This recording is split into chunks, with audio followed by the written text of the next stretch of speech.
lim ro u nui ro u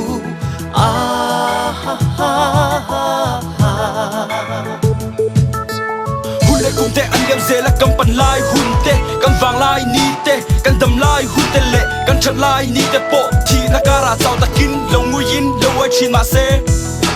Kuanu leng min wal him na azara him takin dam takin kan in tong le chin kan himang chu kan zayang chu kan lamang chu kan dam lai nun te hi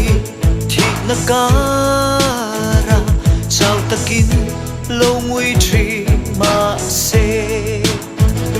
Kuanu leng min wal him na azara him takin kan in khom le chi khai lim ro u nui ro u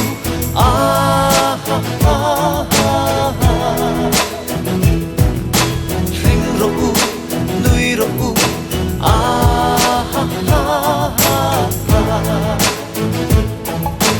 tu ni sa khuang ro su le thau sikara ha takin chau takin thokim chin mala so fa te kan ni along kan himang chu kan hun ol te mang cha in lengi te fa la ten zai vorang per khon ting tang ri moi re min kan nam tan tho tu kan nei thok zelin kan himang chu kan zayang chu kan lamang chu tu ni sa khuang ro su thau sikara ha takin thok rim ma ila so fa te kan ni alo kan limang su kan huno te imang cha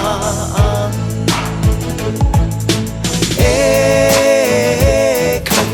lim ro u nui ro u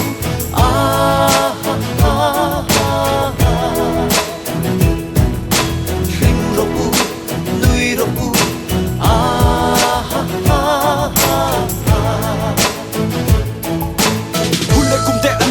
kan pan lai hun te kan vang lai ni te kan dam lai hun te le kan chat lai ni te po thi na kara chau takin lo ngui yin lo ai chin ma se Kuanu leng min wal him na azara him takin dam takin kan in tong le chin kan himang chu kan zayang chu kan lamang chu lengi te valaten sai ivorang per khuang ching trăng rimo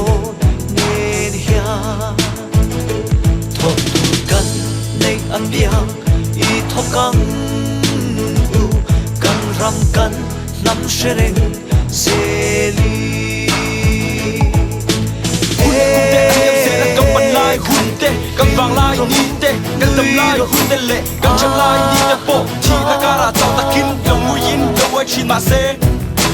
Kuanu leng min wal him na azara him takin dam takin kan in tong le chin kan himang chu kan zayang chu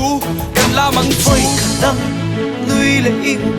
tu ni sa khuang ro su le thau sikara ha takin chau takin thokim chin mala so fa te kan ni along kan himang chu kan hun ol te mang cha in lengi te fa la ten zai vorang per khon ting tang ri moi re min kan nam tan